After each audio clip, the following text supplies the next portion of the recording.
Sometimes the cruelest betrayal comes from those we trust most. There are few things more heartbreaking than watching a defenseless creature suffer at the hands of someone who is supposed to care. A wounded horse lies bleeding in the Arizona desert, left to die by its owner. Blood drips from deep cuts across its back while the animal struggles to lift its head. In the distance, the heartless man rides away on a new horse, never looking back at the loyal companion he's abandoning. But this story isn't about cruelty. An Apache warrior did it. His gentle hands begin to clean the wounds with the care of someone who understands suffering. What happens next is a bond between man and animal built on healing and trust. In a world full of abandonment, they find hope in each other. But what challenges would this unlikely pair face together in the unforgiving wilderness? Before we continue this story of second chances, tell us where you're watching from, and if this touches your heart, subscribe, because tomorrow we have something extra special for you. The desert heat shimmered above the cracked earth like a mirage of hope that never quite materialized. Tayazi had been tracking the wild Mustang herd for 3 days when he first heard the labored breathing. It was a sound that spoke of pain and resignation, carried on the dry wind that swept across the vast expanse of Arizona territory. His weathered hands tightened on the reins of his own horse, a sturdy Paint Mari named Spirit, as he guided her toward the source of the distress. From his leather medicine pouch, worn smooth by decades of use, came the familiar weight of responsibility. His grandfather had passed it down to him, along with the knowledge. It represented the sacred art of healing that had sustained their people through countless hardships. The pouch contained herbs gathered under the full moon, roots blessed by tribal elders, and remedies that had mended both body and spirit for generations. Tay touched it now, drawing strength from its presence as he always did when facing suffering. The injured horse lay in the shadow of an abandoned ranch house, its adobe walls crumbling like the dreams of whoever had once called this place home. Wooden beams jutted at odd angles from the collapsed roof, and the remains of a corral fence stood testament to better days when this land had known care and purpose. Now it served only as a monument to broken promises and failed dreams. Tay dismounted slowly, his moccasins silent against the hard-pan earth. At 52, his body still moved with the fluid grace of a warrior, though silver now threaded through his long black hair, and lines mapped the geography of experience across his face. Those lines deepened as he took in the full extent of the horse's injuries. The animal was a magnificent Baymar, her coat dark as rich earth but now matted with blood and dirt. Deep gashes scored her back where spurs had torn flesh, and rope burns encircled her neck like a necklace of cruelty. Her ribs showed plainly through her dull coat, speaking of hunger and neglect that went far beyond the recent abandonment. When she lifted her head to look at him, Tay saw something in her eyes that made his breath catch, the same hollow resignation he had carried in his own heart for the past 5 years. "Easy, grandmother," he whispered in Apache, using the respectful term for a female elder. "I mean you no harm." The Mari's ears flickered at the sound of his voice, but she made no attempt to rise. Her breathing was shallow and rapid, each exhale a struggle against pain and exhaustion. Tay knelt beside her, moving with deliberate slowness, letting her catch his scent and assess his intentions. Trust, he knew, was the first medicine any healing required. His fingers found the pulse point beneath her jaw, feeling the irregular rhythm that spoke of shock and dehydration. The wounds were infected, edges swollen and hot to the touch. Without immediate care, she would be dead within hours. But there was something else, something deeper that called to him. In her eyes, behind the pain and fear, he glimpsed the spark of a spirit that refused to surrender. "You were not meant to die alone in this place," he told her, opening his medicine pouch. The familiar scents of sage and sweetgrass rose to greet him, along with the earthier aromas of healing plants his grandmother had taught him to gather. "Neither of us was," As he worked, cleaning the wounds with water from his precious supply and applying poultices made from crushed herbs, Tay found himself remembering another day, 5 years past, when he had lain broken and bleeding, abandoned by his own people. The parallel was too stark to ignore. The exile who had become the healer, the wounded who had learned to mend others. He had been a war leader once, respected among the Chiricahua Apache for his tactical brilliance and fierce courage in battle. But when the choice came between accommodation with the white soldiers and continued resistance, Tay had chosen a path his people deemed too radical. His plan to unite the scattered bands in one final stand against the encroaching settlements had been rejected by the tribal council, who had grown weary of war and death.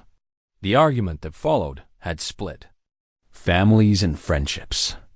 Accusations flew like arrows in the council fire's light, that Tay cared more for glory than for his people's survival, that his thirst for war would bring destruction upon them all. In the end, he had been banished, cast out from the only life he had ever known, with nothing but his horse, his weapons, and the medicine pouch his grandfather had pressed into his hands, with tears streaming down the old man's face.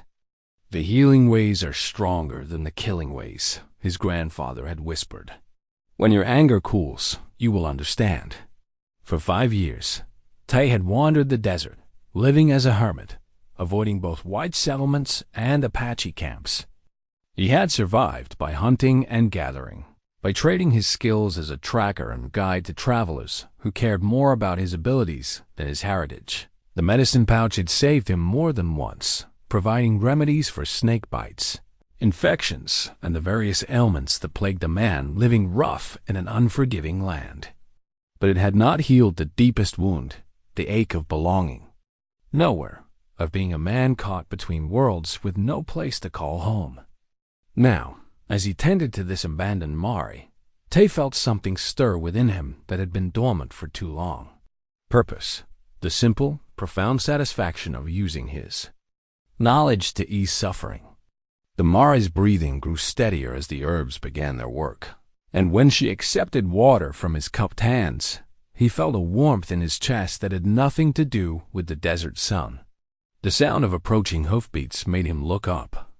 From his work, 3 riders appeared on the horizon, their forms wavering in the heat haze like spirits emerging from another world. As they drew closer, Tay could make out their faces hard men with the look of hired guns, their hands resting easy on the butts of their revolvers. The lead rider was a man Tay recognized from his occasional visits to the frontier town of Copper Creek, 15 miles to the north. Jake Morrison was a big man who wore his wealth-like armor, from his expensive boots to the gold watch chain that stretched across his considerable belly. His face was red from sun and drink, his small eyes set too close together in a head that seemed too small for his massive frame. Those eyes fixed on Tay, now with the kind of casual contempt that rich white men reserved for anyone they considered beneath their notice. Well, Morrison called out as he reined in his horse. "Looks like we got ourselves a horse thief, boys." Tay rose slowly, his hands visible and empty, but his body positioned to move quickly if needed. "No theft," he said calmly. "Found her dying, giving aid." Morrison's laugh was ugly, the sound of a man who had never learned kindness. "That's my property you're touching, Apache, and I don't recall giving you permission to tend to her." "Your property," Tay repeated, his voice flat. His eyes took in the fresh horse Morrison rode, a strong sorrel gelding that showed none of the abuse evident on the Mare. "You abandon her to die, then claim ownership when another shows mercy." "I don't answer to your kind," Morrison spat. "Now step away from my horse before I decide you need a lesson in respecting white men's property." The 2 men with Morrison shifted in their saddles, hands moving closer to their weapons. Tay recognized the type men who solved problems with violence because it was the only language they understood. But there was something else in Morrison's eyes, a flicker of unease that suggested he knew exactly how badly he had treated the Mari and feared exposure of his cruelty. "She will die without care," Tay said, not moving from his position beside the wounded animal. "Is your pride worth more than her life?" "My pride?" Morrison's face darkened. "Boy, you don't know what you're dealing with. I own half the rangeland between here and Tucson.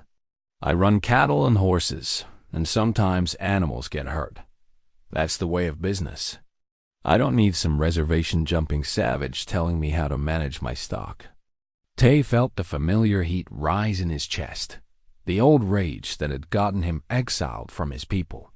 But beside him, the Mari stirred, lifting her head with great effort to look at him. In her eyes, he saw not anger but a quiet plea for protection. The sight cooled his temper like water on flames. "Keep her then," he said quietly, "but let me finish what I have started. 3 days of care, and she will be strong enough to travel." Morrison considered this, his small eyes calculating. The Mari was clearly valuable. Her bloodlines were evident in her elegant head and strong bone structure despite her current condition. Dead, she was worthless to him. Alive and healthy, she could be sold or bred for considerable profit. 3 days, he said finally, "but you work under my terms. Ain't trouble, and I'll have the territorial marshal out here to arrest you for theft. And Apache don't think this makes us friends. When this is done, I don't want to see you anywhere near my land again." With that, Morrison wheeled his horse around and rode off, his men following. Tay watched them disappear into the heat shimmer, knowing that the 3 days would bring complications he could barely imagine. But for now, he had won the Mari a chance at life, and perhaps that was enough. As the sun reached its zenith, casting short shadows on the broken ground, Tay returned to his work.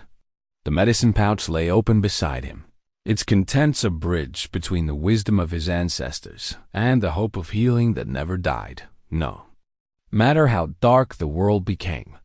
In the distance, a dust devil danced across the desert floor, carrying away the sound of Morrison's retreat and leaving only the whisper of wind through the ruins of abandoned dreams. But here, in this small circle of shade and mercy, something new was being born, a bond between wounded souls that would prove stronger than the cruelty that had tried to break them both. The broken bridle lay half buried in the sand beside the abandoned water trough, its leather straps torn and stained with blood. Tay discovered it on his second morning of caring for the Mar, and the sight of it sent a cold rage through his veins. The metal bit was bent at an unnatural angle, its edges sharp enough to cut flesh. No animal deserved such treatment, and the evidence before him painted a picture of systematic cruelty that went far beyond simple neglect. He lifted the bridle carefully, examining the torn leather and twisted metal. The bit had been deliberately modified, filed to create jagged edges that would tear a horse's mouth with every movement. Dried blood flaked off in his hands, speaking of recent use and prolonged suffering. This was not the tool of a careless horseman, but the instrument of deliberate torture. The Mari watched him from her resting place, beneath the crude shelter he had constructed from salvaged boards and canvas. Her wounds were beginning to heal under his care, but the psychological damage ran deeper than any physical injury. She flinched whenever he moved too quickly, and the sight of the bridle made her ears flatten against her skull in remembered terror. "I see what he did to you, grandmother," Tay whispered, his voice tight with controlled anger. "This will not happen again." As he worked through the morning, applying fresh poultices and coaxing the Mari to drink from a bucket of precious water, Tay's mind churned with questions. What kind of man deliberately modified a bit to cause pain? How many other animals had suffered under Morrison's care? And most troubling of all, why had no one in Copper Creek done anything to stop it? The answer to that last question came riding over the hill in the form of a dust-covered buggy pulled by a single bay gelding. The driver was a woman, her practical dress and medical bag marking her as someone accustomed to making house calls in rough country. She appeared to be in her 40s, with graying brown hair pulled back in a sensible bun, and intelligent eyes that missed nothing as she surveyed the makeshift camp.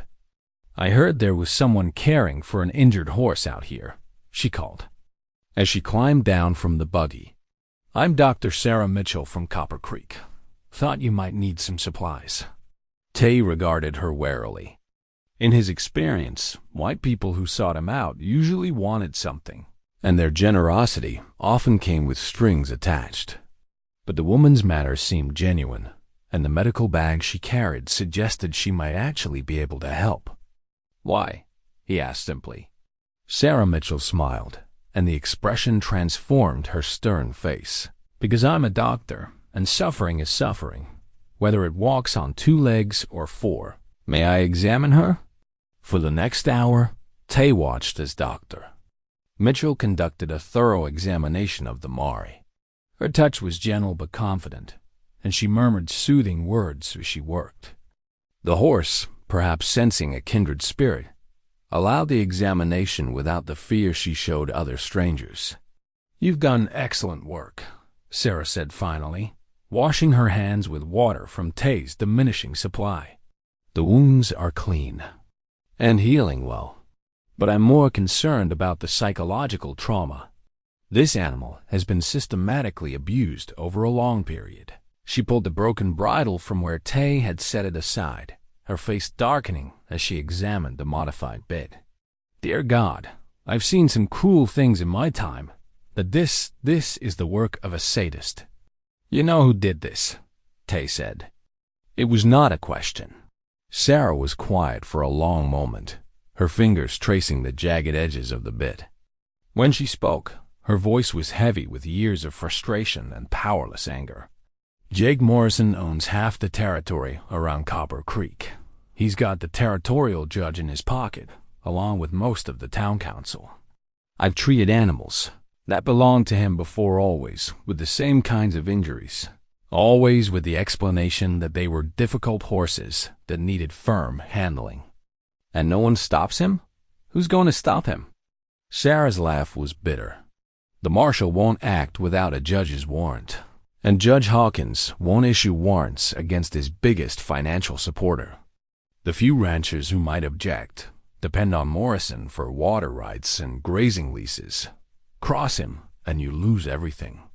Tay absorbed this information, understanding now why Morrison had been so confident in his ultimatum.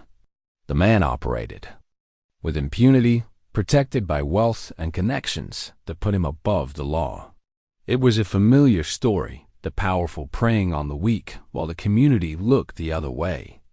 "There's something else you should know," Sarah continued, her voice dropping to barely above a whisper.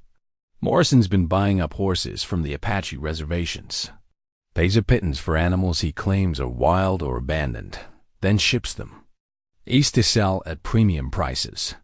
Some folks say he's not always particular about whether the horses are actually for sale." The implication hit Tay like a physical blow. Horse theft was a hanging offense in most territories, but if Morrison was stealing from the reservations, the crime was even worse. Those horses represented not just property, but heritage bloodlines that have been carefully preserved for generations. Animals that carried the genetic memory of their people's history.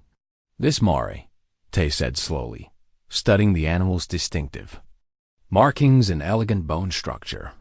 "Her bloodlines are Apache." Sarah nodded grimly. "I suspected as much. She's got the build of those horses that Chiricahua used to breed before." She caught herself, realizing the sensitivity of the subject. "Before we were driven onto the reservations," Tay finished. "Yes, I know the history, Doctor. I lived it." They worked together through the afternoon, Sarah sharing medical supplies and knowledge while Tay provided traditional remedies that complemented her modern techniques. The Mara seemed to sense the cooperative spirit, allowing both healers to tend to her needs without resistance. As the sun began its descent toward the western mountains, Sarah packed her supplies and prepared to leave. But first, she reached into her medical bag and withdrew a leather-bound journal, its pages yellowed with age. "This belonged to my father," she said, offering the book to Tay. He was a veterinarian, one of the few who understood that animals deserved the same care and respect as human patients. His notes on treating trauma in horses might be useful. Tay accepted the journal with the reverence due to sacred knowledge. The fact that this white woman would entrust him with her father's work spoke volumes about her character and her commitment to healing. "Why do you help me?" he asked. "Your people in town will not approve." "My people," Sarah repeated, and there was sadness in her voice. "Most of the good ones have moved on or been driven out by men like Morrison. What's left is a town built on fear and greed, where decent folks keep their heads down and pray someone else will stand up to the bullies." She climbed back into her buggy, gathering the reins with practiced hands. "I'll be back tomorrow with more supplies. And Tay, that's your name, isn't it? Be careful. Morrison doesn't like to be challenged, and he's got a long memory for anyone who crosses him." As her buggy disappeared into the gathering dusk, Tay was left alone with the mare and the weight of knowledge that threatened to crush him. The broken bridle lay beside his fire like an accusation, its twisted metal catching the light of the flames. He had come here seeking only to heal one injured animal, but fate had placed him at the center of something much larger and more dangerous. The mare stirred in her shelter, lifting her head to look at him with eyes that seemed to hold ancient wisdom. In those dark depths, he saw not just his own reflection, but the spirits of all the horses that had suffered under Morrison's cruel hand. The weight of their silent voices pressed upon him, demanding justice that the law would never provide. That night, as the desert wind whispered through the ruins of the abandoned ranch, Tay made a decision that would change everything. He would not simply heal this one horse and walk away. He would expose Morrison's crimes and ensure that no animal, Apache or otherwise, would suffer under the man's brutal treatment again. The broken bridle would be his evidence, the mare his witness, and his grandfather's medicine pouch his source of strength. Tomorrow would bring new challenges, but tonight he allowed himself to hope that healing and justice might walk the same path after all.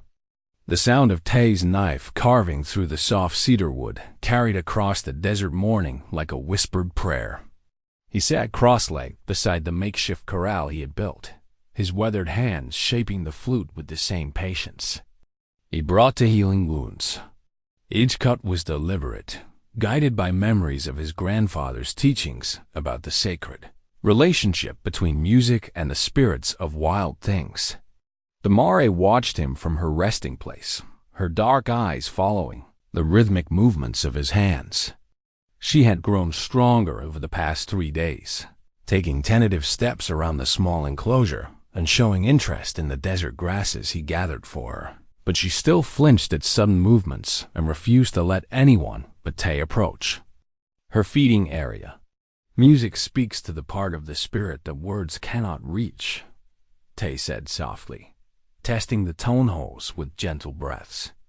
The flute's voice was still rough, unfinished, but already it carried the haunting quality that would call to wounded hearts. "When trust is broken, we must find new ways to build the bridge." As he worked, memories surfaced unbidden his own. Grandfather teaching him this same skill beside the sacred pool where the tribe's horses came to drink. The old man's hands, gnarled with age but steady with purpose, guiding the young warrior through the delicate process of awakening the woods. Sleeping voice. "Every tree carries the songs of the wind," his grandfather had told him. "When you free that song, you give the spirits a way to speak to broken hearts." The irony was not lost on Tay that he was now the one with the broken heart seeking healing. Through the same methods his grandfather had used to mend the wounded animals that tribal hunters brought to their camp, the exile had become the healer, the abandoned one, learning to rebuild trust one careful note at a time. A cloud of dust on the horizon announced visitors before the sound of hoofbeats reached them. Tay set aside the unfinished flute and rose, his hand moving instinctively to the knife at his belt. 3 riders approached at a deliberate pace, their silhouettes dark against the morning sky. Even from a distance, he could see they wore the rough clothing of working men, but the way they sat their horses spoke of comfort with violence. Morrison's men. The leader was a lean man with cold eyes and a scar that ran from his left ear to the corner of his mouth.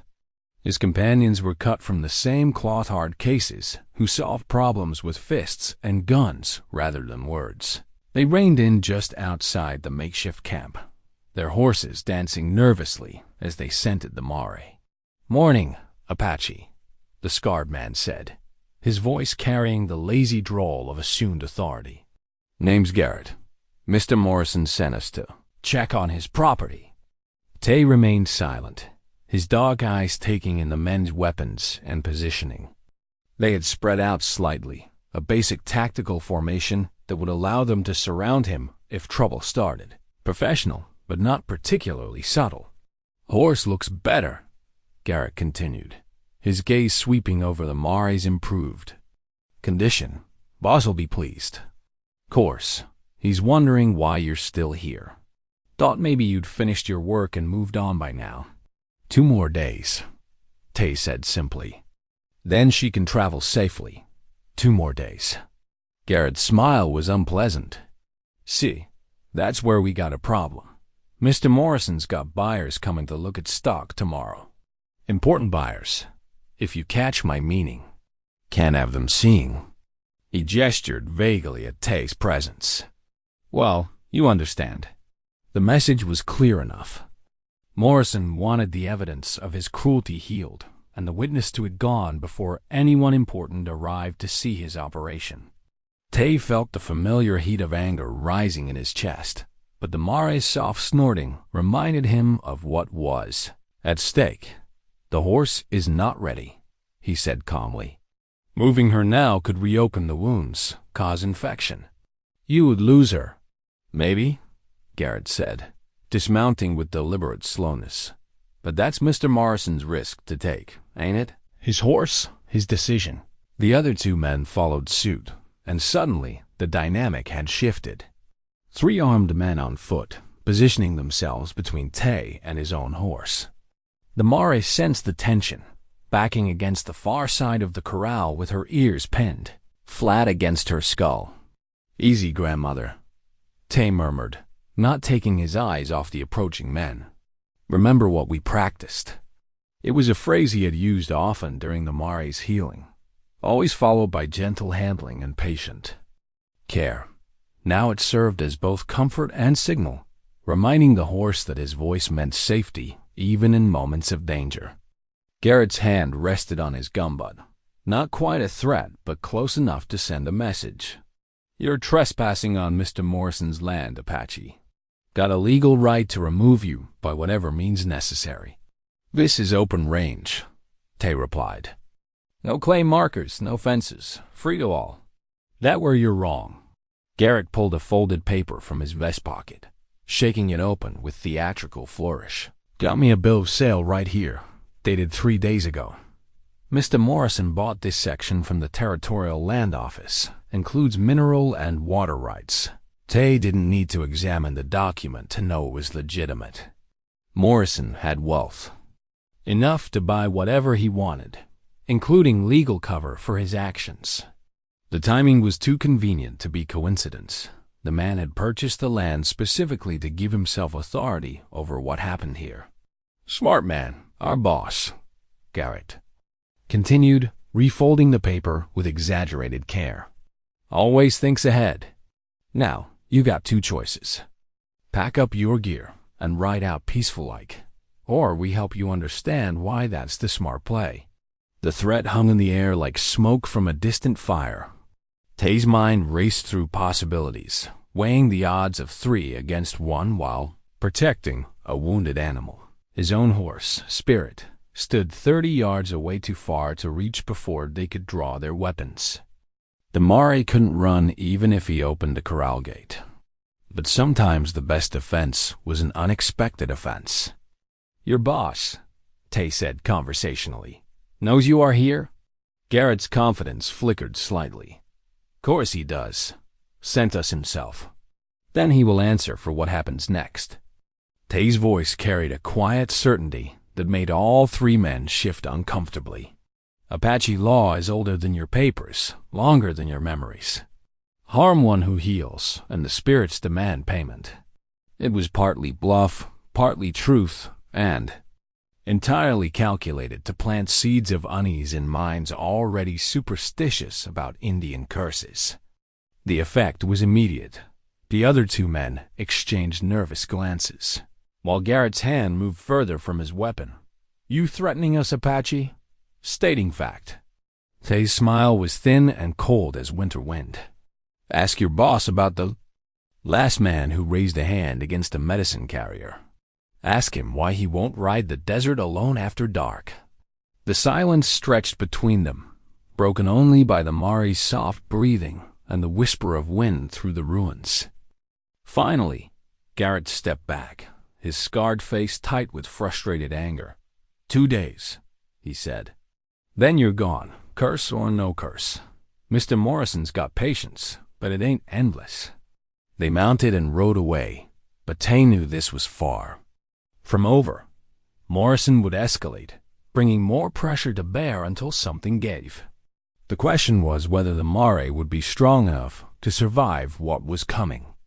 He returned to his carving, letting the rhythm of knife on wood calm his racing heart. The flute was nearly finished now, its voice growing clearer with each careful cut. Soon it would be ready to sing its healing song, and perhaps that music would prove stronger than the harsh words of violent men. The Mare approached the fence between them, drawn by the sound of his work. For the first time since her rescue, she showed no fear as she stretched her neck toward him, her breath warm against his hands as he continued shaping the cedar wood into an instrument of hope.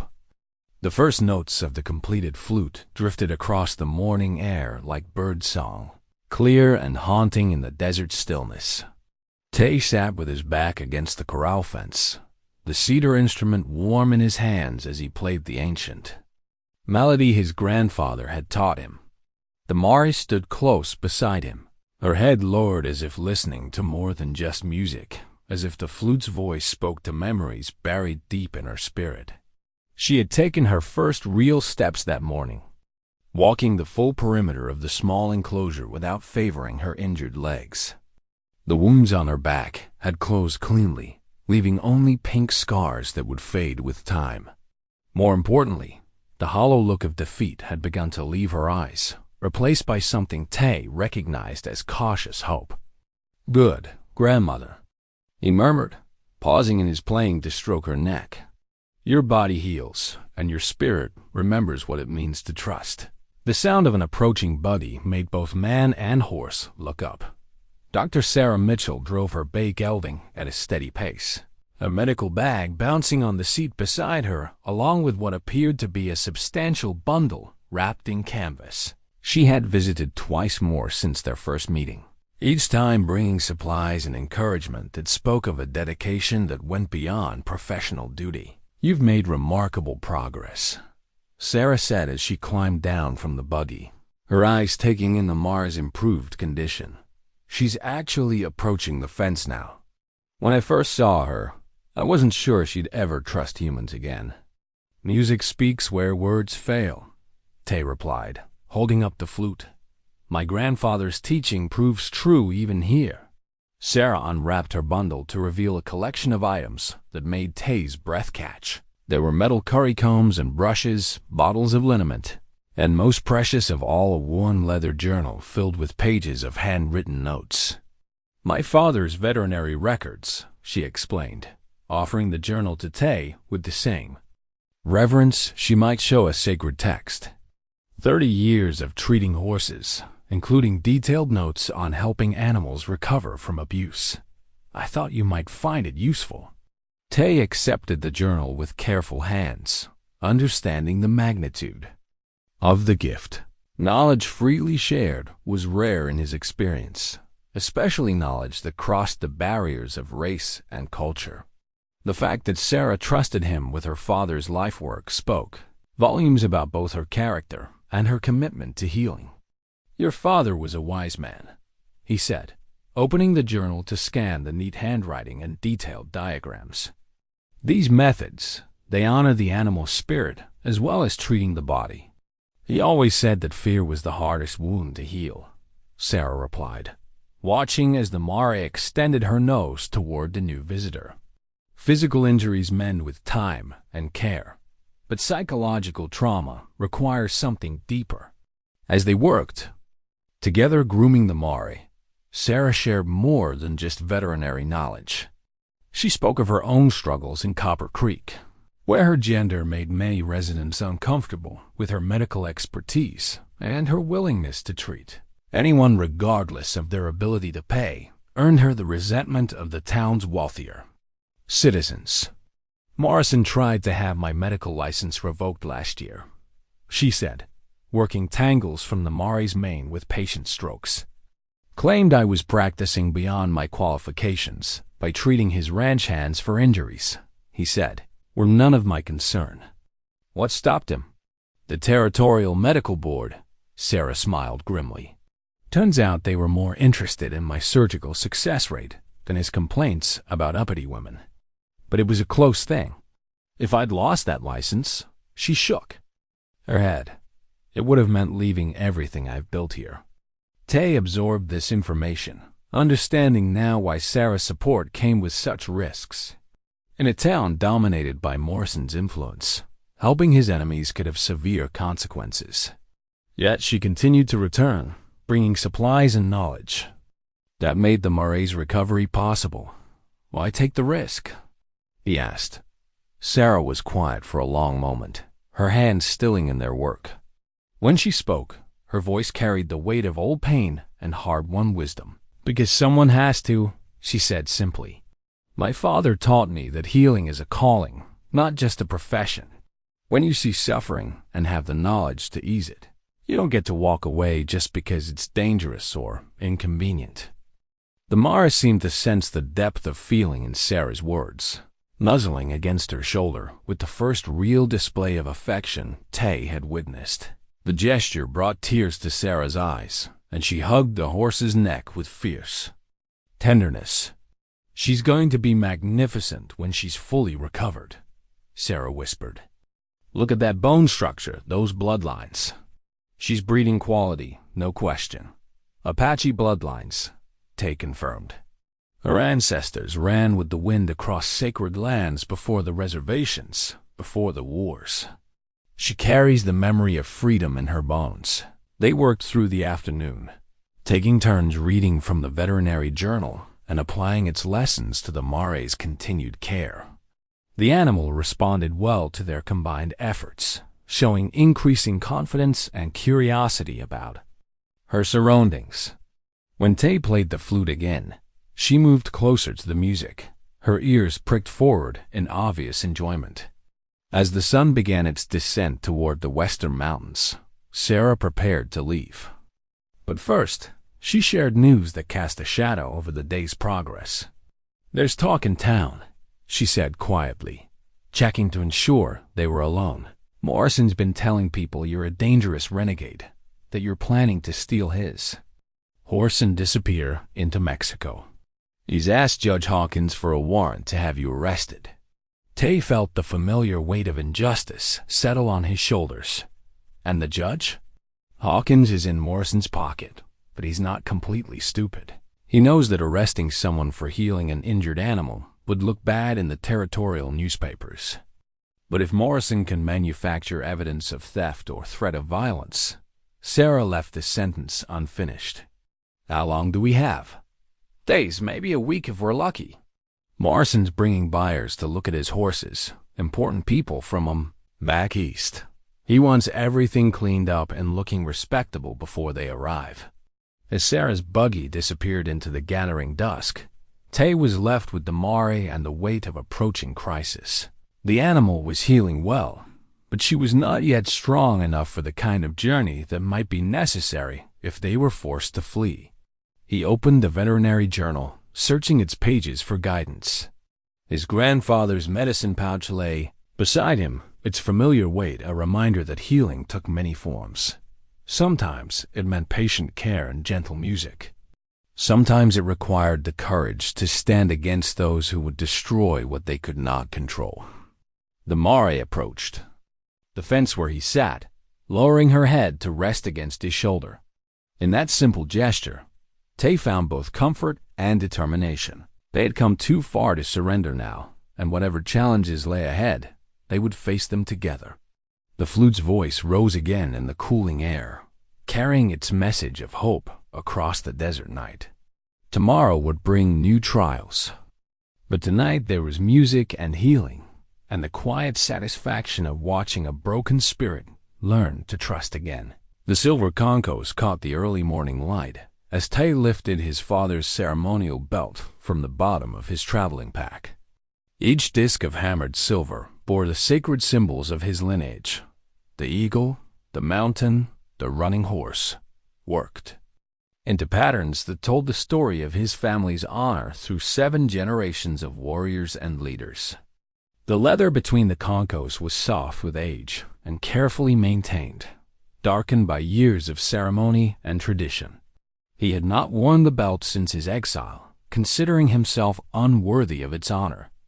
But as he sat beside the healing Mar, feeling the weight of approaching confrontation, the memory of his father's words echoed in his mind.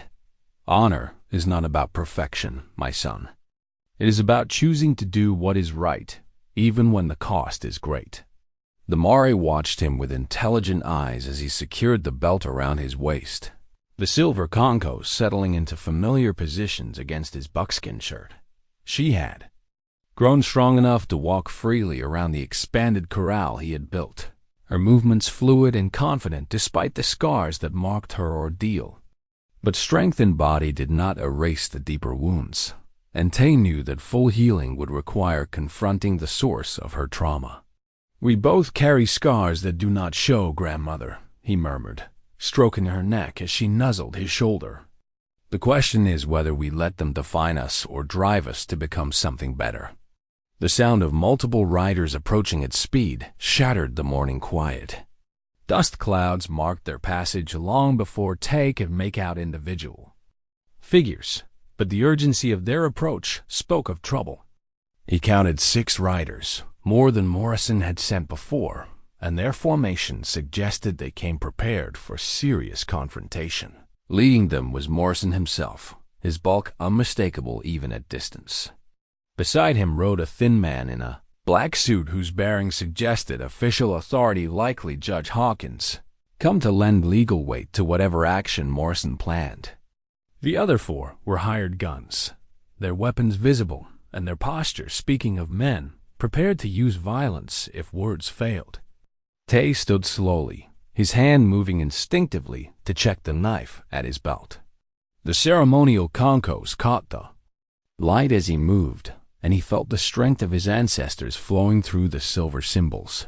Whatever came next, he would face it with the dignity befitting a warrior's son. "Well, well," Morrison called as the group reined in just outside the camp. "Looks like our Apache friend is dressed up for the occasion. Planning something special." "Are we?" The man in the black suit rode forward, his pale eyes taking in every detail of Tay's appearance and the Mare's improved condition. Judge Hawkins was a thin, nervous man whose authority came from Morrison's backing rather than any natural leadership. His voice carried the brittle confidence of someone accustomed to having his decisions enforced by other men's guns. "I am Judge Hawkins of the Territorial Court," he announced formally. "I have here a warrant for your arrest on charges of horse theft and threatening behavior toward law-abiding citizens." Tay remained silent, knowing that anything he said would be twisted to serve their purposes. The Mare had retreated to the far side of the corral, her ears pinned back as she sensed the hostility radiating from the newcomers. "Nothing to say?" Morrison's laugh was ugly. "Thought you Apache were supposed to be brave. Or maybe you're just smart enough to know when you're beat." "The horse lives," Tay said quietly. "That is what matters." My horse, Morrison corrected sharply, which you've been keeping from its rightful owner in violation of territorial law. Judge Hawkins here agrees that's theft. Don't you, Judge? Hawkins nodded quickly, eager to please his patron. Clear case of unlawful appropriation of livestock. The penalty is 5 years in the territorial prison, assuming the defendant survives long enough to stand trial. The threat was clear enough. Tay studied the faces of the hired guns, reading their intentions in the way they sat their horses and positioned their hands near their weapons. These were not men who expected to bring in a living prisoner. You have legal papers? Tay asked, playing for time while his mind worked through limited options. Hawkins waved a folded document with theatrical flourish. Arrest warrant, signed and sealed. You'll come with us peacefully. All my deputies here will use whatever force is necessary to ensure compliance with the law. Your deputies? Tay's smile was cold. These are Morrison's gunmen, not officers of any court. I have authority to deputize citizens as needed, Hawkins replied stiffly. Given the dangerous nature of the suspect, I deemed additional security necessary. It was all legal theater, carefully staged to provide cover for what amounted to murder. Morrison wanted him dead and the Moray back under his control, while Hawkins provided the official sanction that would prevent awkward questions later. The hired guns would claim he resisted arrest, and the desert would keep its secrets. But Tay was not the same man who had been driven from his tribe 5 years ago.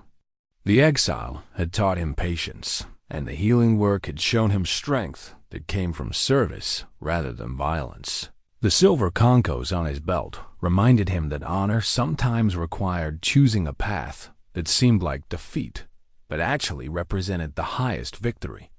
The Mara is not ready to travel, he said calmly. Moving her now could kill her. That's my risk to take, Morrison snapped. She's my property, and I'll do what I want with her. No. The word carried the quiet authority of absolute conviction. She has suffered enough under your hand. I will not allow further harm. The silence that followed was electric with tension. Morrison's face darkened with rage at being defied in front of his men, while the hired guns shifted nervously in their saddles. Only Hawkins seemed uncertain, perhaps recognizing that they had moved beyond the comfortable realm of legal theater into something more dangerous. Allow? Morrison's voice was dangerously quiet. Boy, you seem to have forgotten your place. Let me remind you what happens to Indians who get uppity with white men. His hand moved toward his gun, but Tay was already in motion. Years of warrior training and desert survival had honed his reflexes to razor sharpness, and the silver concos sang against his belt as he dove aside just as Morrison's shot split the air where he had been standing. The Mare screamed in terror, rearing against the fence as chaos erupted around her. The hired guns were drawing their weapons, but Tay had already rolled behind the shelter of the abandoned water trough, using the solid stone structure as cover while he assessed the tactical situation. 6 against 1 in open ground with minimal cover. Under normal circumstances, it would be suicide to resist. But these were not normal circumstances, and Tay was not the man they thought they were fighting. He was the son of warriors trained in the ancient arts of survival and warfare that had kept his people alive for countless generations. More importantly, he was fighting not just for his own life, but for the life of the Mare who had come to trust him. The ceremonial belt around his waist carried the weight of ancestral honor, and every silver concho blazed with the fire of righteous purpose. Morrison's next shot chipped stone from the trough's edge, sending fragments flying. But Tay was no longer there, having moved with the fluid silence of a hunting cat to a new position among the ruins of the abandoned ranch house. Spread out, Morrison bellowed to his men. Find him and finish this. But the desert had been Tay's teacher for 5 years, and he knew its secrets better than any hired gun.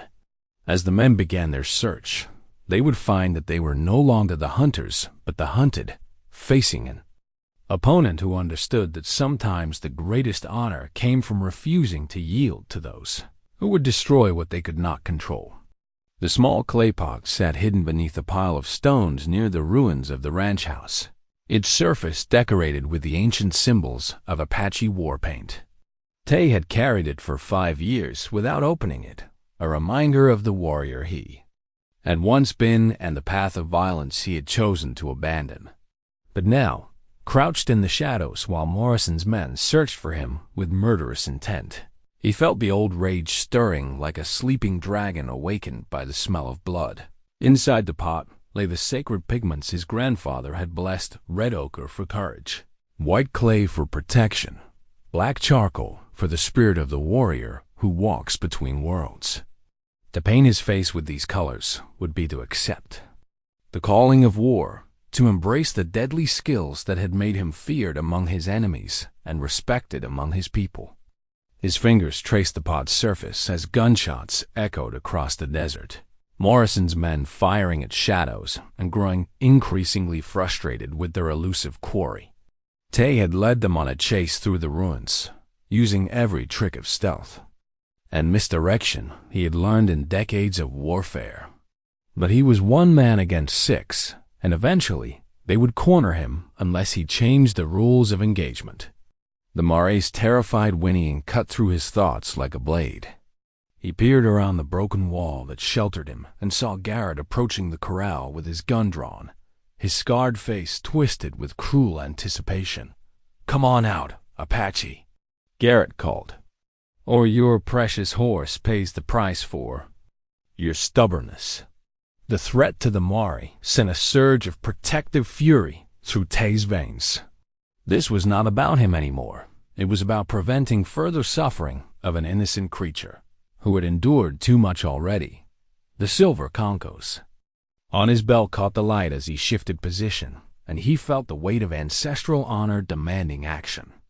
But even as his hand moved toward the war paint, another voice whispered in his mind, his grandfather's words about the healing ways being stronger than the killing ways. Violence would solve nothing, would only perpetuate the cycle of pain and retribution that had already cost him everything he held dear. The sound of approaching hoofbeats made both Tay and Garrett look toward the horizon. A single rider was approaching at speed, and even from a distance, Tay could see the determined set of the rider's shoulders and the medical bag bouncing on the saddle. Dr. Sarah Mitchell had come to help. "Hold your fire," she shouted as she rode into the camp, positioning herself between Garrett and the corral. "What in God's name is going on here?" Morrison emerged from behind the water trough, his face red with exertion and rage. "Stay out of this, Sarah. This is official business territorial law enforcement." "Territorial law enforcement?" Sarah's voice carried the sharp edge of professional authority. "I see Jake Morrison and his hired thugs shooting up the desert. Where exactly are the official law officers in this enforcement action?" Judge Hawkins rode forward nervously, waving his warrant like a shield. "I have authorized Mr. Morrison's men as special deputies for the apprehension of a dangerous criminal." Sarah's laugh was harsh and disbelieving. "You've deputized hired guns to murder a man whose only crime was healing an injured animal. Judge Hawkins, even by your standards, this is a new low." The confrontation gave Tay the opportunity he needed. Moving with the silent grace that had made him legendary among Apache scouts, he worked his way closer to the corral, where the Mare huddled in terror. The animal's distress called to something deep in his spirit, the same protective instinct that had driven him to challenge his own people's decision to avoid war. But this time, he would find another way. The clay pot remained unopened as Tay reached the corral fence. Instead of war paint, he chose a different kind of weapon, the cedar flute he had carved with such care. Its voice rose clear and pure. In the desert air, the healing melody cutting through the chaos of shouted threats and violent posturing. The effect was immediate. The Mare's ears pricked forward at the familiar sound, and she moved toward the fence despite her fear. But more importantly, The music seemed to touch something in the humans as well, a reminder of beauty and peace that violence could not destroy. Enough. Sarah's voice rang with the authority of someone accustomed to controlling crisis situations. Judge Hawkins, I'm placing you under citizen's arrest for a conspiracy to commit murder. This warrant is fraudulent, and everyone here knows it. Hawkins sputtered in outrage. You can't arrest a territorial judge. I have immunity. Not for a criminal conspiracy, you don't. Sarah had dismounted and now stood with her back straight and her chin raised in defiance. And Dr. Rebecca Thornton of the Territorial Medical Board happens to be my dear friend. I'm sure she'd be very interested to know about judges who abuse their authority to cover up animal cruelty. The name of the Territorial Medical Board president hit Hawkins like a physical blow. Rebecca Thornton was a woman of formidable reputation and political connections. Someone who could destroy a corrupt judge's career with a single letter to the right newspapers. You're bluffing, Morrison snarled, but uncertainty flickered in his small eyes. Am I? Sarah smiled coldly. Care to test that theory? Because I guarantee you that Dr. Thornton will investigate every case Judge Hawkins has decided in the past 5 years, looking for patterns of corruption and abuse of authority. Tay continued playing the flute, using the music to calm the Mari while the standoff played out around them. He could see Morrison calculating odds, weighing the risk of proceeding against the potential consequences of Sarah's threats. The man was a bully and a coward, but he was not stupid.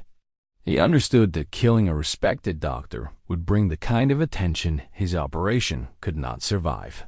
This isn't over, Morrison finally said, holstering his weapon with obvious reluctance. That horse belongs to me, and I'll have her back one way or another. The horse stays here until she's fully recovered, Sarah replied firmly. And if any harm comes to either her or Tay, I'll know exactly where to look for answers. As Morrison and his men rode away, their departure marked by curses and threats of future retribution, Tay felt a complex mixture of relief and foreboding. They had won this confrontation, but the war was far from over.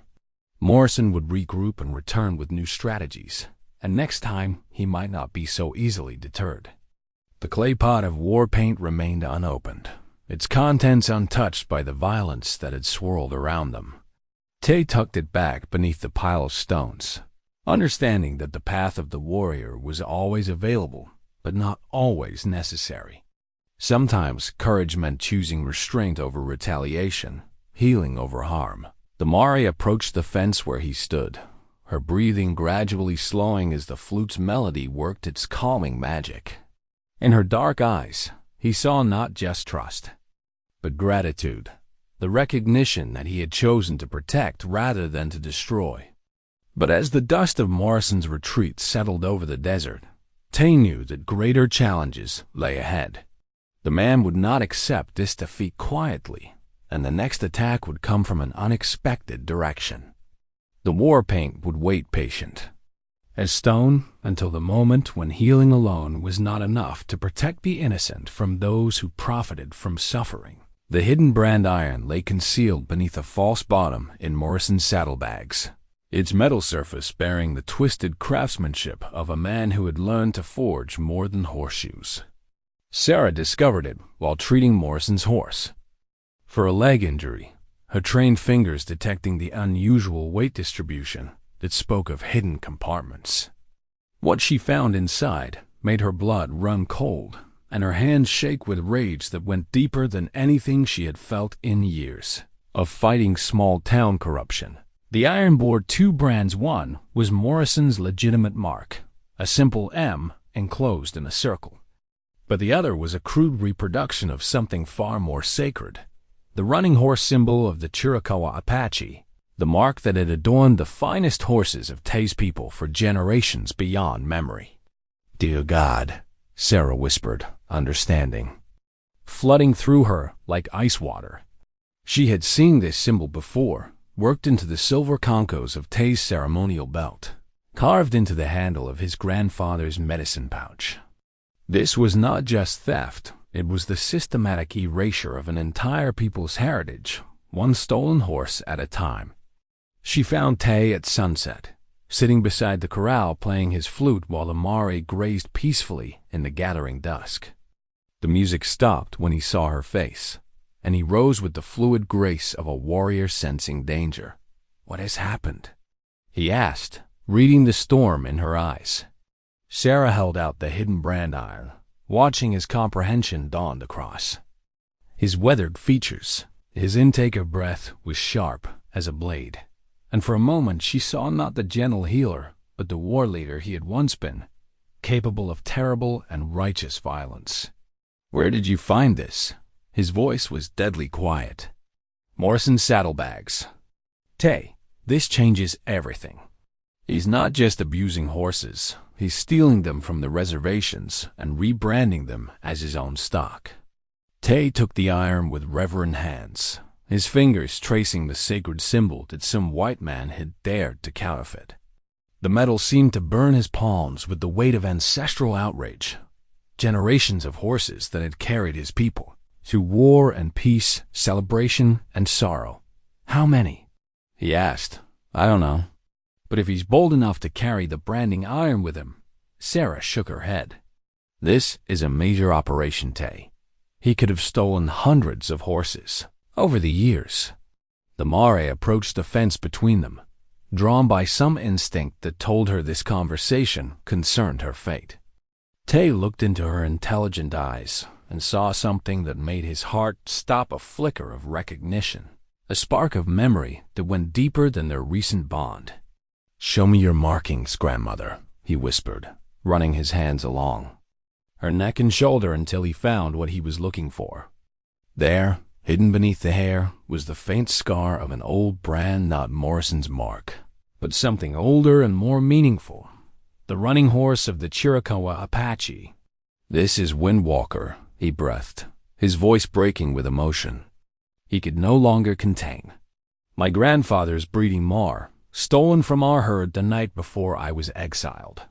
Sarah watched understanding transform his face, saw the moment when personal healing became something far greater.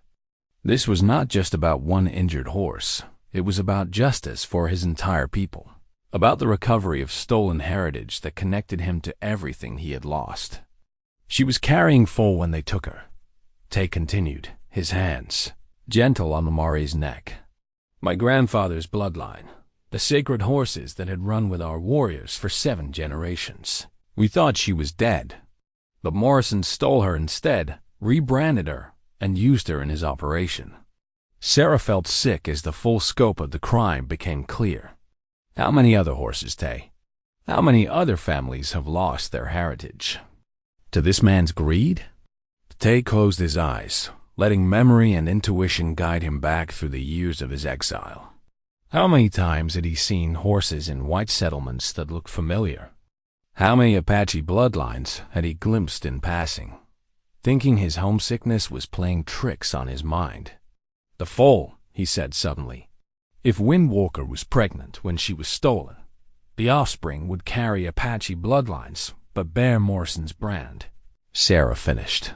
"He's been selling stolen Apache horses to Eastern buyers as premium Western stock." The implications staggered them both. Morrison had not just stolen animals.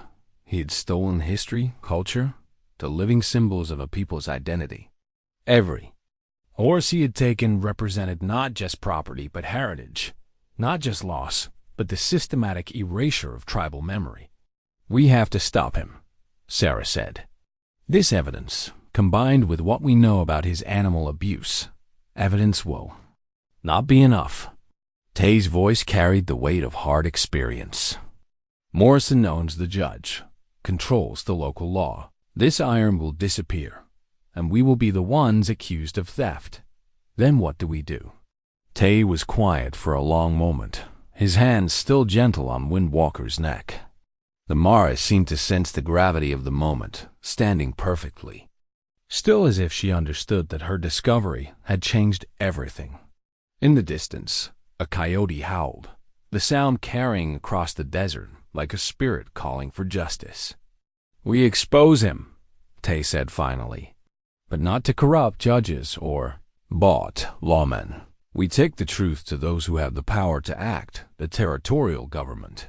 The newspapers, the Indian agents who are supposed to protect reservation property. That will take time. And Morrison won't wait. He knows we're dangerous to him now. Then we must be ready for war. Tay's smile was grim but determined. Not the kind fought with guns and violence, but the kind fought with truth and courage.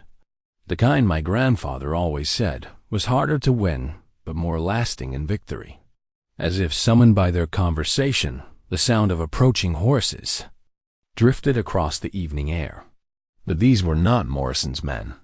The rhythm was different, the number greater, and something in the cadence spoke of disciplined riders rather than hired thugs. A dozen Apache warriors crested the hill, their horses moving in perfect formation despite the difficult terrain. At their head rode a man Tay recognized with a shock that went deeper than surprise, his cousin Joseph, now wearing the eagle feathers of a war chief, and the expression of someone who had traveled far to right an old wrong. "Brother," Joseph called in Apache as they approached, "we have come for the sacred horses." Tay stepped forward, his hand unconsciously checking the silver concos on his belt. "How did you know?" "The wind carries whispers of stolen spirits," Joseph replied, dismounting with the fluid grace of a natural horseman. "And sometimes those whispers reach the ears of men who still remember honor." The other warriors dismounted as well, their eyes taking in Windwalker with the reverence due to living legend. These were young men mostly, born after the wars, but raised on stories of the great horses that had carried their people through centuries of freedom and struggle. "She is real," one of them whispered in wonder. "Windwalker, grandmother of the sacred herd." "Real, and not alone," Joseph said, his gaze meeting Tay's with newfound respect. "Our scouts have found Morrison's hidden corrals, brother. 47 horses bearing our ancestors' bloodlines, all branded with his mark but carrying the spirit of our people in their bones." Sarah felt the electric tension in the air as the full scope of the situation became clear. This was no longer about one man's cruelty or even one horse's recovery. This was about the restoration of a people's heritage, the recovery of living symbols that connected the present generation to their ancestral strength. "Tomorrow," Joseph continued, "Morrison brings buyers from the east to see his stock. Important men who pay premium prices for what they believe are rare Western bloodlines. They do not know they are purchasing stolen Apache horses." Tay nodded, slowly, understanding the opportunity that fate had placed before them. And if those buyers were to learn the truth? A territorial scandal, Sarah breathed. Morrison's operation exposed, his buyers implicated in receiving stolen property. It would destroy him completely. "More than that," Joseph said, his smile sharp as a war lance. "It would bring our horses home where they belong and ensure that no other man dares to steal the heritage of the Apache people." As stars began to appear in the darkening sky, Windwalker moved closer to the fence where Tay stood. In her dark eyes, he saw not just recognition but anticipation, the knowledge that tomorrow would bring either justice or disaster, and that either way, the long exile of both horse and man was finally coming to an end. The eagle feather headdress had belonged to Tay's grandfather, its black and white plumes arranged in the pattern that marked a man who had earned the right to speak for his people in matters of war and peace. Joseph lifted it from his saddlebags with the reverence due to sacred objects, its feathers catching the firelight as the Apache warriors gathered around their small camp in the pre-dawn darkness. "The Council of Elders voted," Joseph said quietly, offering the headdress to Tay. "Your exile is ended, brother. The people need a war leader who understands that some battles are fought with wisdom rather than weapons." Tay stared at the headdress, feeling the weight of ancestral responsibility settle on his shoulders like a mantle woven from courage and tradition. To accept it would mean embracing his role as protector of his people's heritage, but it would also mean accepting the consequences of whatever actions that protection might require. "I am no longer the man who was exiled," he said carefully. 5 years in the desert changes a warrior's heart. "We know," Joseph replied. "That is why the elders chose you." The hot-headed war chief who demanded endless battle is gone. In his place stands a man who has learned that true strength sometimes means choosing mercy over vengeance. Around the fire, the other warriors nodded their agreement. These were men who had grown up hearing stories of Tay's tactical brilliance and fierce courage, but they had also witnessed the devastating cost of perpetual warfare. They wanted a leader who could protect their heritage without destroying their future. Windwalker stood nearby, her alert posture suggesting she understood the gravity of the moment. The Mare had grown strong under Tay's care, her wounds healed, and her spirit restored. But something deeper had awakened in her during the night, a recognition of her own people that went beyond simple gratitude.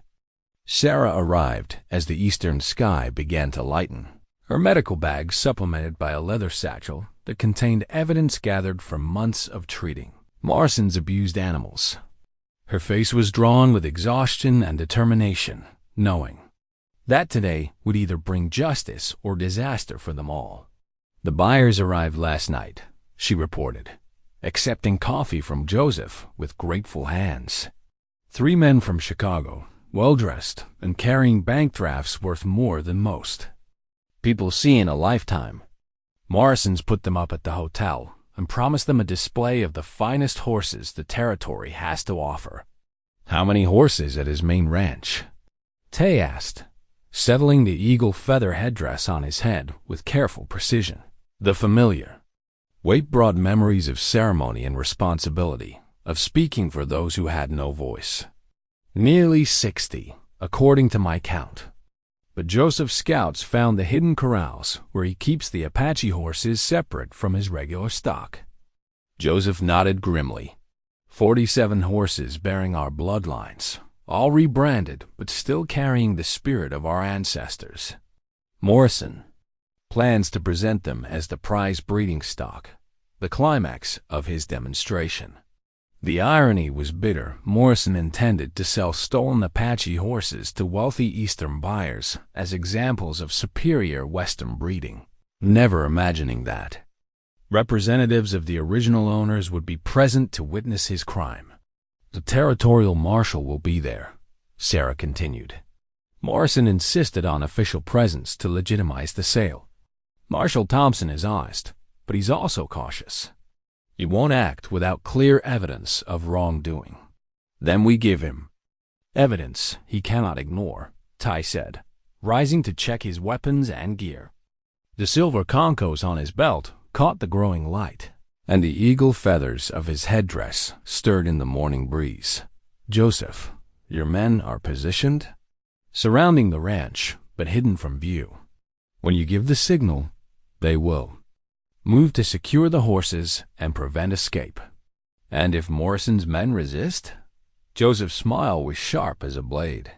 "We are Apache warriors, brother. We did not ride here to be turned away by hired gunmen." The plan they had developed through the night was complex but elegant, a combination of legal strategy and tactical precision that would expose Morrison's crimes while recovering the stolen horses. Tay would approach openly, using his status as an Apache leader to demand inspection of the horses. Sarah would provide medical and legal testimony about the systematic abuse.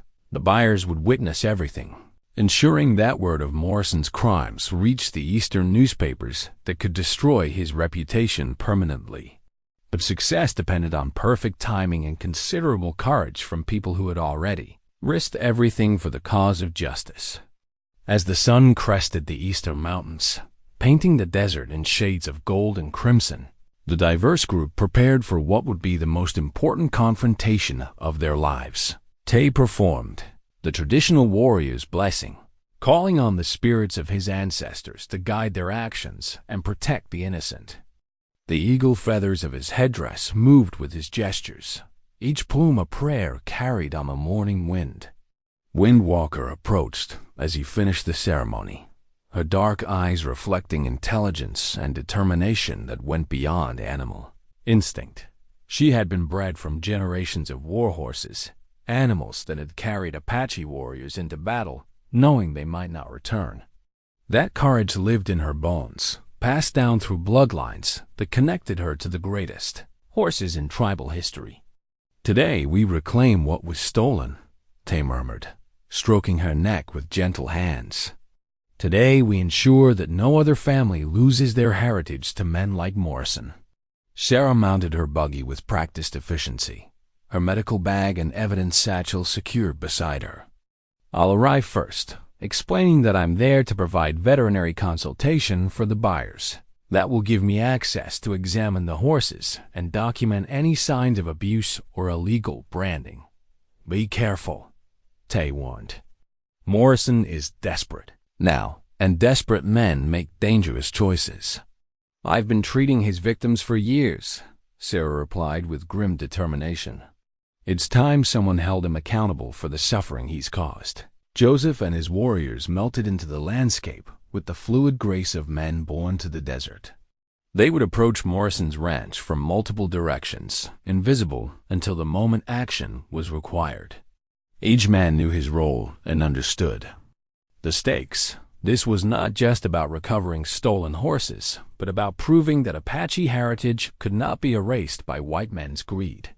Tay mounted Spirit and began the ride toward Morrison's ranch, Windwalker following freely beside them.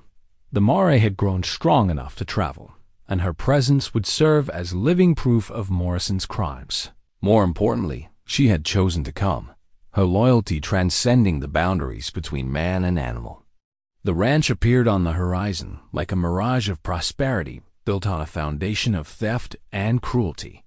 Morrison had spared no expense in creating the appearance of legitimate success while maintained buildings, expensive fencing, and corrals that spoke of serious money invested in the horse business.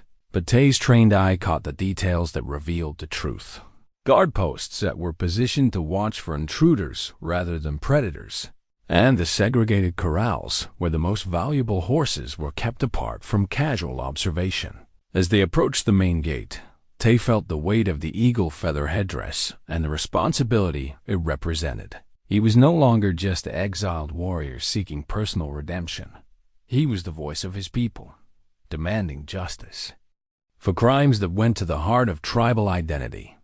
The silver concos on his belt caught the morning sun, sending flashes of light across the landscape like signals to invisible allies. In the distance, he could see the dust clouds that marked the positions of Joseph's warriors, patient as hunting cats waiting for the moment to strike. Everything they had worked for, everything they had risked, would be decided in the next few hours. The stolen horses would either return to their people or remain lost forever, and the man who had built his fortune on Apache suffering would either face justice or continue his crimes with impunity. But as Tay rode toward the confrontation that would define the rest of his life, he felt a deep calm settle over him. The desert had taught him patience, the Mare had taught him healing, and his ancestors had taught him that honor sometimes required standing alone against overwhelming odds. Today, he would not stand alone. Today, the scattered pieces of a broken heritage would come together like the fragments of a sacred vessel, made whole again through courage, truth, and the unbreakable bonds that connected a people to the living, symbols of their strength. Windwalker tossed her head as they approached the ranch gate, her ears pricked forward and her step light with anticipation. She knew, as horses always know, that this day would change everything. The only question was whether that change would bring healing or heartbreak to the spirits that had waited so long for justice. Morrison's stolen gold lay scattered across his office desk like the 30 pieces of silver from an ancient betrayal, each coin bearing the tarnish of blood money earned through years of systematic theft from Apache families.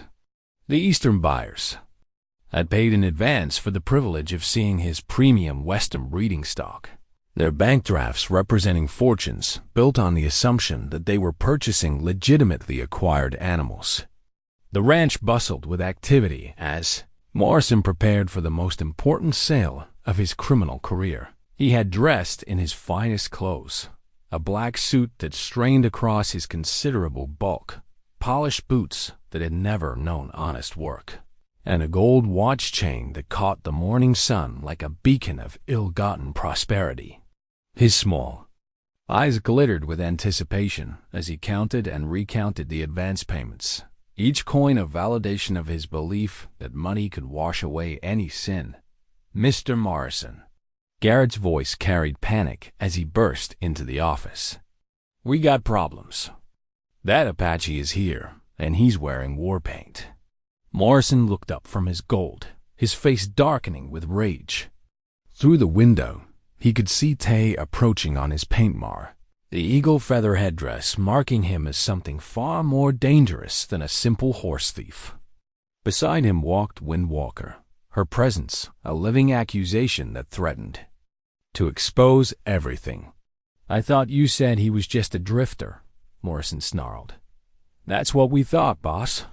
But look at him now. That's a war chief's headdress, and those silver concos mark him as nobility. We ain't dealing with some reservation vagrant." Morrison's mind raced through the implications. If Tay was truly an Apache leader, his presence here could not be dismissed as simple troublemaking. Worse, the Eastern buyers would be watching every interaction, and any hint of controversy could destroy the carefully cultivated image of legitimate business that Morrison had spent years building. "Where are Thompson and the buyers?" Morrison demanded. "Marshall's in the main corral examining the stock. Buyers are with him, taking notes and asking questions about bloodlines." Perfect. The worst possible timing for a confrontation that could expose everything.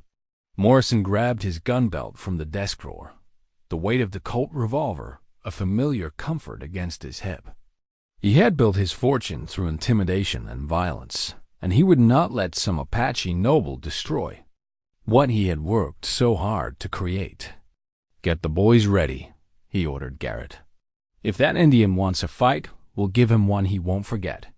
Outside, Tay sat motionless on his horse, the eagle feathers of his headdress stirring in the morning breeze as he surveyed Morrison's operation with the calculating gaze of a warrior assessing enemy positions. The ranch was larger and more prosperous than he had imagined, its success built on the systematic theft of Apache heritage over many years. Windwalker stood beside him, her ears pricked forward as she scented the familiar smells of horses that carried her bloodline. Somewhere in those corrals were her offspring, animals that had been born free but raised in captivity, their Apache heritage hidden beneath Morrison's brand but never truly erased. Dr. Sarah Mitchell emerged from the main corral, her medical bag in hand and her face tight with controlled anger. She had been examining the horses for the past hour, documenting evidence of abuse and illegal branding that would be impossible for any honest observer to ignore. "It's worse than we thought," she said quietly as she approached Tay. 47. Horses with clear Apache bloodlines, all bearing fresh brands over older scars, and the evidence of systematic abuse. She shook her head. Some of these animals have been tortured for years. Marshall Thompson followed her from the corral, a tall man with graying hair and the weathered face of someone who had spent decades enforcing law in difficult territory. His expression was troubled as he took in the sight of Tay's formal regalia and the obvious quality of Windwalker's breeding. "Ma'am," he said to Sarah, "those are some serious accusations you're making. Horse theft is a hanging offense in this territory, but I need more than veterinary opinions to act against a man of Mr. Morrison's standing." "Then perhaps you should hear from the original owners," Tay said, his voice carrying the authority of generations of leaders. He dismounted with fluid grace, the silver concos on his belt catching the light as he approached the marshal. "I am Tay Yazi, war chief of the Chiricahua Apache, and I claim these horses as stolen property of my people." The words hit like a thunderbolt, transforming what Morrison had hoped would be a simple horse sale into a potential international incident. The three Eastern buyers had emerged from the corral and now stood frozen, understanding that they were witnessing something far more significant than a business transaction. "You got proof of that claim?" Marshal Thompson asked, his hand resting on his gun, but more from nervousness than aggression. Tay reached into his medicine pouch and withdrew the hidden brand iron Sarah had discovered. Its crude reproduction of the sacred running horse symbol, clear evidence of systematic fraud. "This iron bears the mark of my grandfather's herd. It was found in Morrison's possession, used to rebrand stolen Apache horses as his own property." The marshal's intake of breath was sharp as he examined the iron, understanding immediately the implications of what he was seeing. Brand alteration was not just theft. It was a federal crime that could bring territorial authorities down on Morrison's operation like an avalanche. "Mr. Morrison," Thompson called toward the ranch house, "I think you better come out here and explain yourself." Morrison emerged with 6 armed men at his back, his face red with rage and his hand already moving toward his weapon. "I don't have to explain anything to some Indian making wild accusations. This is my land, these are my horses, and I want that thief arrested for trespassing." "The only thief here," Tay said calmly, "is the man who built his fortune on stolen Apache heritage." Tay's father's tomahawk had been crafted by a master weaponsmith, its steel head perfectly balanced and its handle wrapped in sacred leather that bore the prayers of 7 generations of warriors. But today, it would serve not as an instrument of war but as a tool of liberation, breaking the chains that bound stolen horses to their captors' corrupt empire. Morrison's desperate lunge for his gun was met by Tay's fluid movement, the Apache war chief drawing his tomahawk not to strike, but to deflect, the flat of the blade knocking Morrison's revolver from his grasp before the fat man could complete his draw. Years of warrior training had honed Tay's reflexes to perfection, and Morrison's clumsy attempt at violence was easily countered. "Enough blood has been spilled," Tay said, his voice carrying the authority of absolute conviction. "Today we end this with justice, not violence." But Morrison's hired guns were already drawing their weapons, 6 men against 1 in what should have been an impossible fight. The Eastern buyers scrambled for cover while Marshal Thompson shouted for everyone to lower their guns, his own weapon drawn but uncertain where to aim in the chaos. That was when Wind Walker proved that courage ran deeper than human understanding. The Mare had been watching the confrontation with the alert intelligence of a horse bred for war, and when she saw Morrison's men threatening Tay, something ancient awakened in her blood. With a shriek that echoed across the desert like a war cry, she charged directly at Garrett, her hooves striking sparks from the hard-packed earth as she bowled the gunman over before he could fire. The sight of a horse actively defending an Apache warrior stunned everyone into momentary paralysis, everyone except Joseph and his warriors, who took that moment to reveal themselves. They rose from concealment like spirits materializing from the desert itself, surrounding Morrison's men with rifles aimed and ready. "Drop your weapons," Joseph commanded in English, then repeated the order in Apache for emphasis. "You are outnumbered and outmatched." Morrison's face turned purple with rage as he scrambled to retrieve his fallen gun. "This is my land. My property. You can't just—" His words were cut off as Tay's tomahawk whistled through the air, its blade embedding itself in the wooden post beside Morrison's head with a sound like thunder. The message was clear. The next throw would not miss by accident. "Your property?" Tay asked quietly, approaching Morrison with the fluid grace of a hunting cat. "Let us examine that claim." He moved to the nearest corral, where a magnificent stallion stood watching the proceedings with intelligent eyes. The horse was clearly Apache breeding, the elegant head and strong bone structure, unmistakable to anyone who knew the bloodlines. But Morrison's brand had been burned over older scars, obscuring the original mark. "Marshal Thompson," Tay called, "examine this animal's brand. Look closely at the scarring." The marshal approached cautiously, his trained eye taking in the evidence that Sarah's veterinary expertise had already documented. "This brand's been altered," he said slowly. "Original mark burned over with a newer one." "Lies," Morrison sputtered. "That horse was born on my ranch." "Then explain this," Sarah interjected, producing the hidden brand iron from her medical bag. The crude reproduction of the Apache running horse symbol gleamed in the morning sun, damning evidence of systematic fraud that no honest observer could ignore. One of the Eastern buyers, a distinguished man with silver hair and expensive clothes, stepped forward with the careful movements of someone reassessing everything he thought he knew. "Mr. Morrison," he said in clipped Eastern tones, "are you telling us that these are not legitimate breeding animals? That we have traveled 2,000 miles to purchase stolen horses?" "They're legitimate." Morrison's voice cracked with desperation. "I bought them fair and square from—" "From whom?" Tay interrupted, retrieving his tomahawk from the post with one smooth motion. "Name the Apache families who sold you their sacred breeding stock. Provide the bills of sale for animals that have never been legally owned by white men." Morrison's mouth opened and closed like a landed fish, unable to provide documentation that had never existed. The stolen horses had been taken in night raids and isolated thefts, their original owners often murdered or driven away to prevent them from reclaiming their property.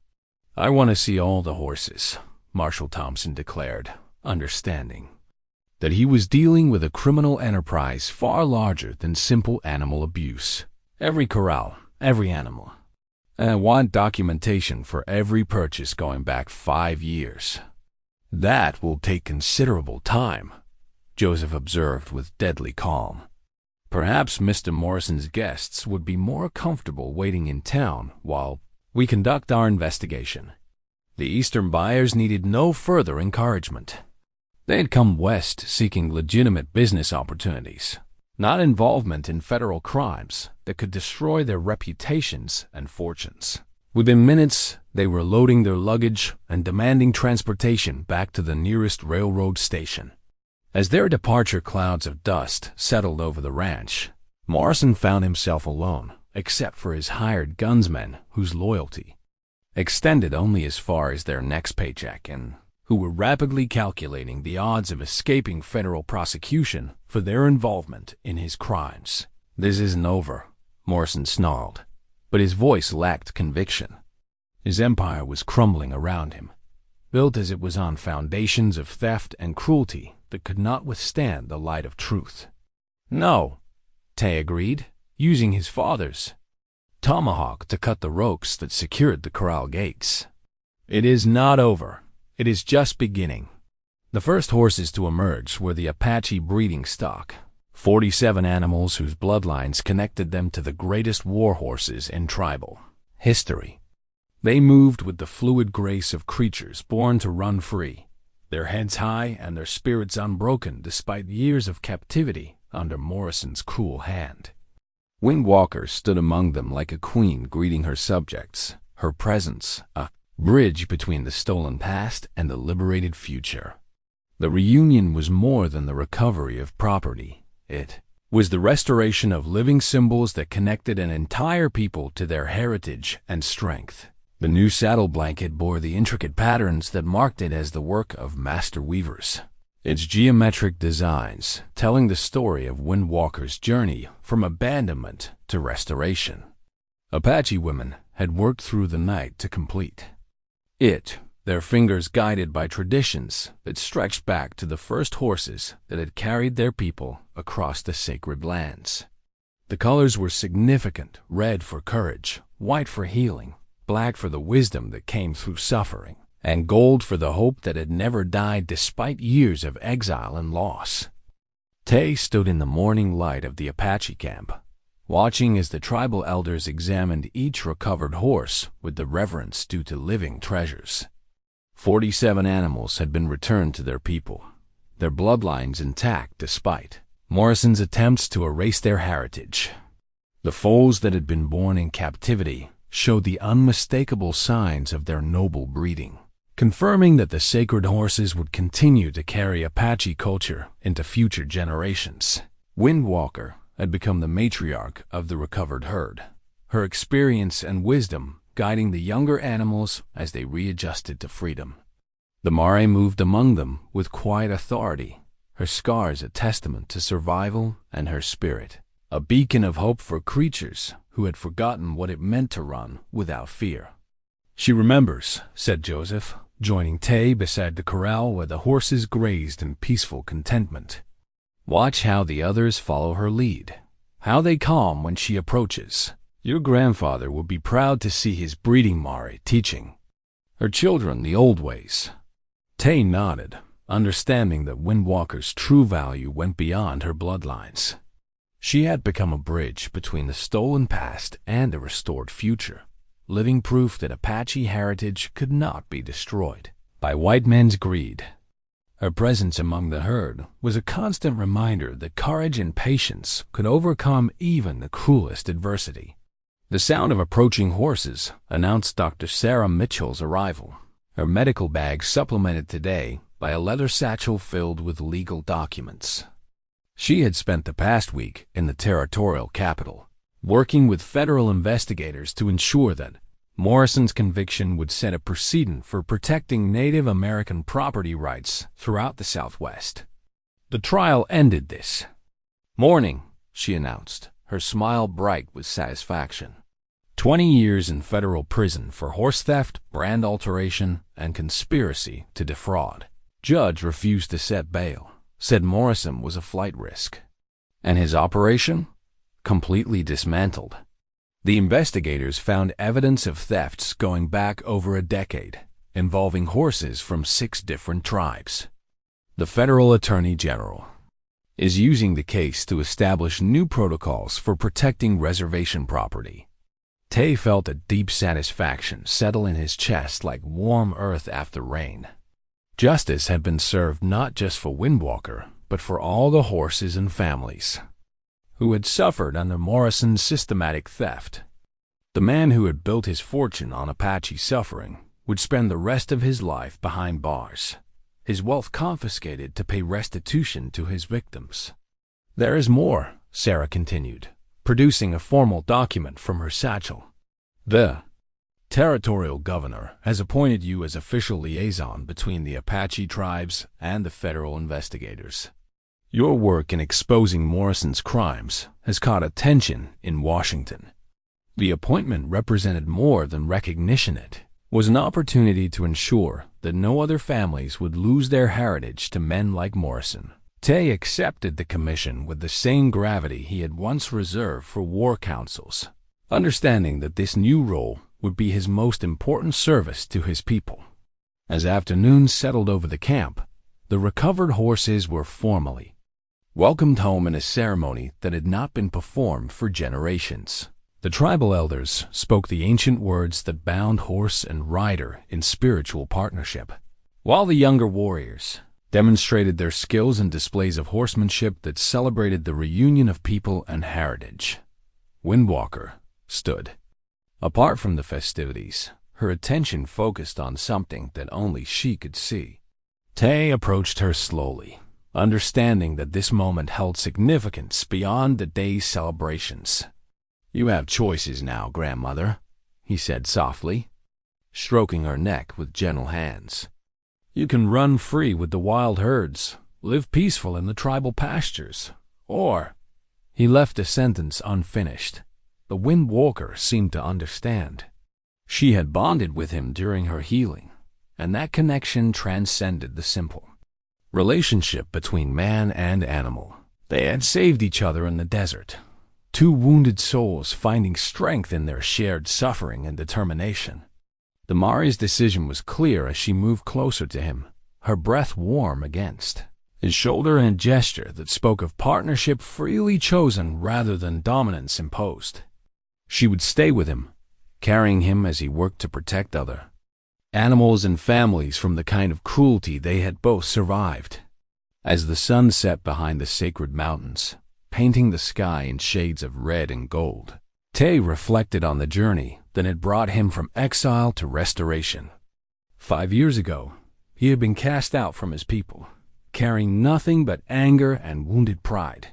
Now he returned as a leader who had learned that true strength came not from the ability to destroy, but from the wisdom to heal.